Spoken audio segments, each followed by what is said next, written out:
코로나 디바이드 시대가 온다. 어, 기업의 양극화의 미래, 기업의 내일을 상상하다. 기업 양극화에서 가장 큰 이슈는 IT 기술이다. 한마디로 어, 디지털 기술을 어떻게 활용하느냐가 기업을 넘어서 개인의 생존 여부를 결정한다. 디지털 기술이 적용된 무인 시스템이나 AI가 도입되면 산업 구조의 재편으로 기존의 일자리는 줄어들 수밖에 없다. 대부분의 서비스가 무인화 자동화되고 서비스 희소성이 바뀔 것이라거나 실질 소득 감소로 한 사람이 여러 개의 직업을 가질 거라는 예측은 비교적 실현성이 높다. 대기업의 성장과 중소기업의 도태, 중소기업의 협업과 연대, 국내 스타트업 증가와 글로벌 기업의 인수합병, 수도권 기업과 지방 기업의 격차, 외국인이 더 많은 지역에 등장하고 리쇼어링에 따라서 이렇게 리쇼어링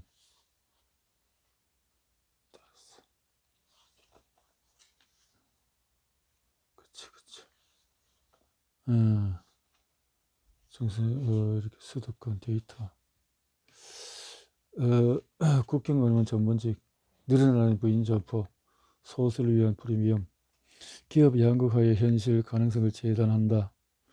기업의 양극화가 산업 전반의 일자리 시장을 어떻게 바꿔놓을지 전망하기에 앞서 언급한 미래생활 발생 가능성과 양극화 영향 정도를 분석해 봤다.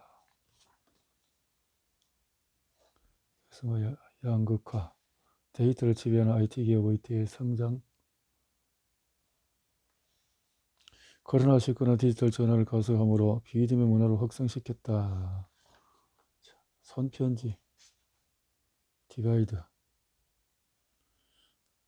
손편지, 대학 때 작성했던 리포트에 자동화가 대량 인력 감축과 해고를 촉진한다고 쓴 적이 있었다 하지만 훌쩍 일상이 된 자동화 시스템은 어미새에게 밥을 갈고 하는 새들처럼 사람의 손길을 요구했다. 사람이 수행하던 일이 무인 시스템으로 교체되어서 인력 감축을 초래하는 것은 사실이다. 이렇게 되었다는 거죠.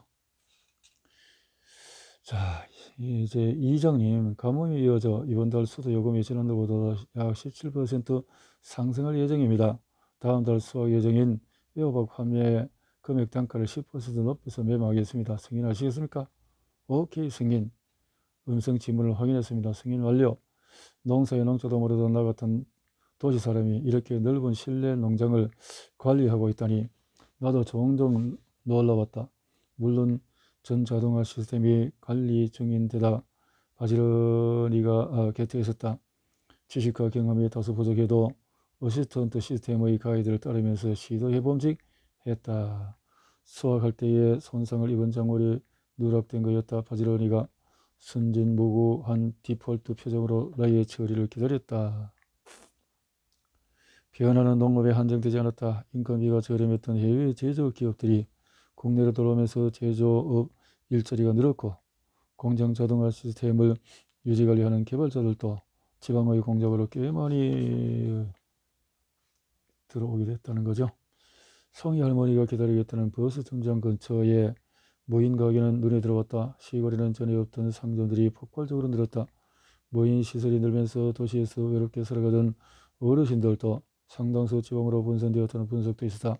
물품은 많지 않았지만 필수품과 상비약, 음료 등 기본 상품이 있었다. 재고는 무인 상점 전용 자동화 물류 회사로 탈바꿈한 호텔 사업자가 관리했다.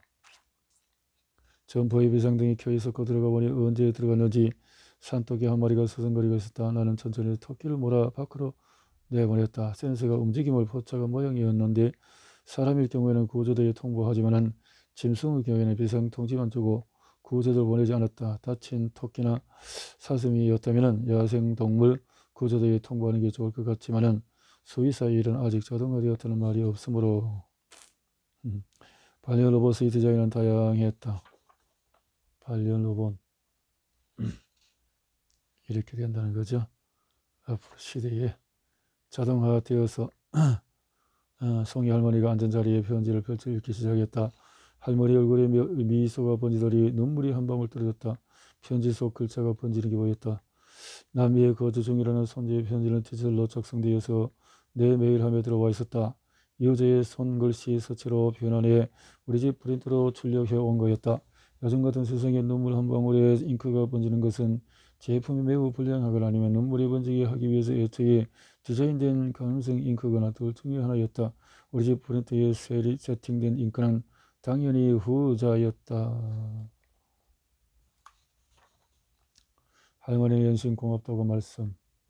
할머니의 자녀와 손주는 해외에서 불의사고로 돌아가셨다. 할머니는 손지 일기장을 유품으로 받은 뒤 이를 AI 다이어리에 등록했다. 그리고 이전 일기장을 기반으로 해서 편지를 자동으로 생성하는 서비스를 신청하셨다. 그게 벌써 10여 년 전의 일이었다.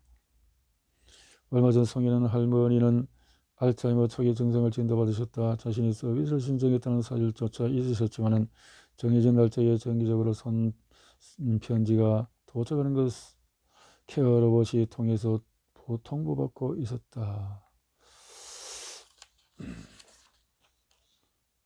필요한 사람. 변이의 변이를 거듭한 바이러스의 위세는 10년이 넘도록 여전했다. 위도 온갖 바이러스의 세상이 되었다. 이상기온에 빙하가 녹으면서 고생대 바이러스가 대량으로 유출되었다는 소문은 상당히 그럴듯했다. 인간이 바이러스와 공존하는 사이에 인간이 공존할 수 없는 사이가 되어갔다.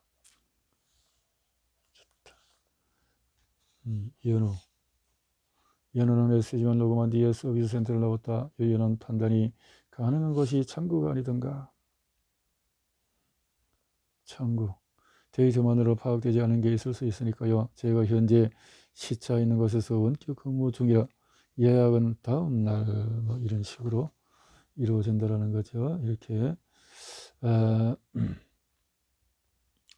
3D 쿠커로 찍어낸 갈비에서는 숯불 향이 났지만은 고작 각종 향신료를 조합한 화학 성분이었다. 조합된 데이터를 이어란 실제로 느끼려면 상상력을 메꿔야 할 부분이 꽤 컸다. 연우는 인터랙티브 영화를 들었다. 좋아하는 배우들로 설정한 배우의 AI 얼굴 그리고 선호하는 옵션에 의해서 결론이 출력되는 영화였다.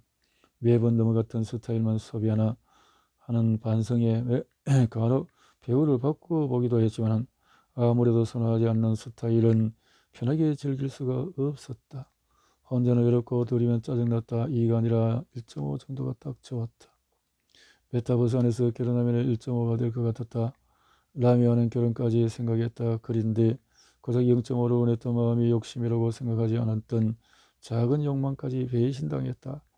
화장실에서 거울을 들여다보았다. 초라한 모습이었다. 변명이지만 도통 사람을 만나지 않아서 겉모습에 신경을 쓰지 않았다.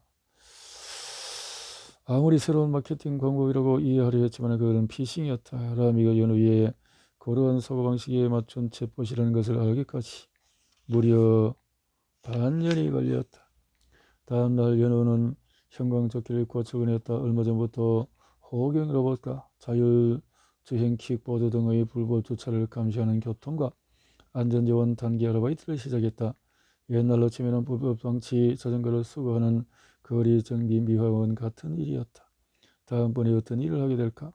건설 현장에 도입된 3D 프린터 때문에 건설 노동 선택지는 진작에 폐기되었다. 다른 분야도 비슷했다. 사람의 판단과 유연함, 창의성이 필요한 것도 점점 자동화되었다. 돈 좀 벌었다는 지인들은 해외로 떠났다.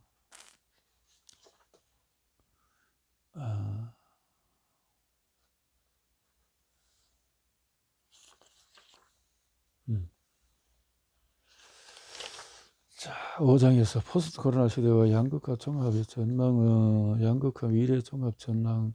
본 연구는 전문가 중심의 예측이 매몰되기 쉬운 현안 중심의 시나리오를 극복하고 새로운 미래 이슈를 발굴하기 위한 국민 참여 미래 워크숍이라는 집합 지성을 활용했다. 중단 없는 미래 성장 미래 주요 키워드는 도시 등급제, 도시 양극화 속에서의 이런 활성산업, 쇠퇴산업, 이렇게 다양한 디지털 통한 과학기술, 붕괴 미래, 붕괴 전쟁, 기후변화, 자연재해 등 인간이 통제할 수 없는 극단적인 사건을 통해서 붕괴를 겪게 된 후에 새롭게 적응해가는 미래다. 주요 키워드는 자연재해 대비 능력에 따른 지역 양극화, 생존 증원과 소규모 공동체, 화폐가치 하락, 디지털 활용 기회 제한 등등이다. 보존 미래는 에너지 고갈, 기후변화, 코로나19 이후 우리 사회에 일어나고 있는 감염병 통제의 새로운 교육 적용, 협동과 신뢰를 통한 사회 안전 확보. 주요 키워드는 친환경, 비수도권 부상. 변형 미래는 극도로 발달한 과학기술을 토대로 기존의 인류가 살아보지 못한 새로운 세계를 경험하는 것이다. 로봇 시대니까요. 주요 키워드는 가상세계 발달. 양극화 미래가 4가지 시나리오는 첫 번째 시나리오, 중단 없는 성장 미래, 1%만의 대한민국이 온이다. 2041년 대한민국은 원래도 세계 7대 강대국 자리를 굳건히 지키고 있다. 등등. 사람들이 이제 일상에서 로봇을 활용하는 데 익숙해졌다. 코로나 이후에 무인화가 가속화되고, 코로나 이후에 20년이 지난 지금도 수도권 집중 현상은 여전히 진행 중이다. 대기업의 위상도 여전하다. 이런 양극화 추세는 개인 소득에서도 비슷한 수치로 나타나고 있다. 내년부터는 OECD 평균 근로시간에 맞추기 위해서 규제했던 40시간 근무제를 완화하기로 했다. 정부는 근로시간 연장 자유와 함께 온오프라인을 자유롭게 오가며 근무할 수 있는 플렉시블 라이프 스타일 보편화도 적극적으로 추진할 예정이다. 두 번째 시나리오는 붕괴 미래, 자급자족 유랑 공동체. 코로나 이후에 가속화된 지방 인구 감소와 수도권 집중 현상의 10년 후 시군구의 90%가 소멸하는 결과를 나왔다. 수도권 집중 현상을 가속화시키는 것은 지방의 일자리 부족 문제였다. 이런 산업구조 변화에 대해서 이상기후 현상이 심각해지기 시작했다. 이상기후 공동체에 정착하는 대신에 전국을 떠돌아다니는 유랑족도 늘어났다. 유랑족. 어린이들 교육도 생존교육에 초점이 맞췄다. 세 번째 시나리오, 보존 미래, 그린 언택트 사회. 이후 전 세계의 관통한 키워드는 안전과 생존이었다. 팬데믹 이후에 한국 사회도 많은 것이 바뀌기 시작했다. 라이프 스타일이 변화하면서 비대면을 의미하는 언택트라는 신조어가 생겨나게 되었다. 팬데믹 더해 기후변화, 미세먼지, 쓰레기 등 환경문제가 심각해지면서 과잉 생산에 대한 부정적인 인식은 전자기기도 적용이 되었다. 관련 산업에 종사하는 중소기업에 대한 지원도 마찬가지다. 정부가 내놓은 내년도 목표는 노인 빈곤율 OECD 평균 수준으로 유지하는 것이다. 네 번째 시나리오, 변형 미래, 가상세계와 함께하는 듀얼 라이프. 메타버스를 성장시킨 가장 큰 원동력은 비대면 라이프 스타일 정착과 원격 기술의 발달이었다. 이와 함께 물리적인 세계의 일자리가 감소하는 성도 가상세계의 영향력을 키우는 하나의 원인이 되었다. 아바타의 생체 정보를 연동시킬 수 있게 되면서 아바타를 통해서 의사에게 진료를 받는 등의 변화가 일어났는데, 물리적 세계의 나와 아바타가 동일한 행동을 할 필요가 없어지면서 가상과 물리 세계의 분리된 라이프 스타일을 구현이 가능해졌다. 의식주도 바뀌고 인류가 한 번도 겪어보지 못한 변화 속에서 부작용을 우려하는 목소리도 있다. 포스트 코로나 시대의 양극화 대응 전략은 양극화의 구조적인 진단을 위한 파급 효과 지도는 4가지 미래 시나리오를 통해서 양극화의 구체적인 모습을 그려봤다면, 이제부터 보다 나은 미래를 위한 대안을 찾아보려고 한다는 거죠. 코로나19 이후로 또 온라인 뭔가 이렇게 변화가 되었는데, 코로나19와 함께 발달한 여러 혁신적인 디지털 기술은 사회의 다양한 분야의 변화를 일으킬 것이다.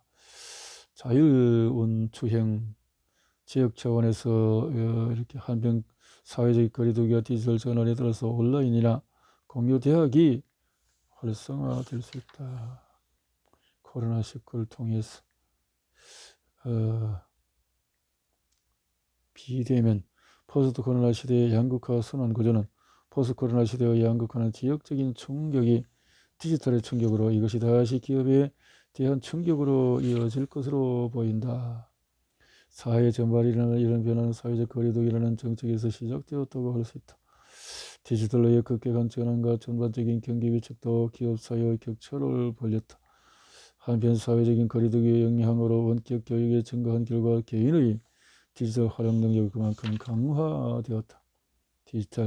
한마디로 디지털화로 가소가 된 원격 근무가 지역의 일자리를 확대하고 새로운 직업군을 형성해서 지역의 인구를 증가시킴으로써 지역 격차까지 감소시키는 긍정적인 역할을 하는 것이다.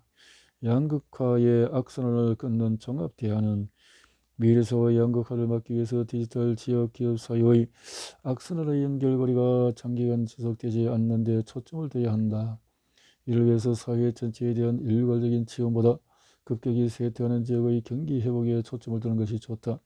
코로나19의 두 번째 충격이 집중되는 부분은 디지털이다. 그러나 디지털 격차에는 부정적인 측면과 긍정적인 측면이 동시에 존재하므로 정체적인 대응에서도 양면성을 가질 필요가 있다. 디지털 격차로 생기는 부정적인 측면은 소위 디지털 문명이라고 하는 취약계층에서 발생한다. 따라서 디지털 문명률이 높은 노인층이나 농어촌 지역의 주민들을 지원하는 정책이 필요하다. 마저 기업 격차에 대한 정책적인 대응 역시 양면적일 수밖에 없다. 디지털로의 전환이 어려운 오프라인 중소상인 공인들에게 지원을 확대해서 사회 전체의 경기 위축을 최소화할 수가 있다.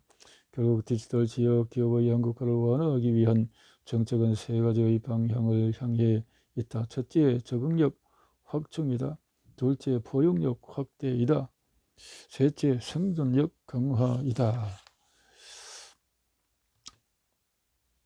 종합적으로 로드맵을 마련한다면 개인의 디지털 격차가 지역 격차로 이어지고 다시 지역 격차로 확대 재생산되는 것을 막을 수가 있다.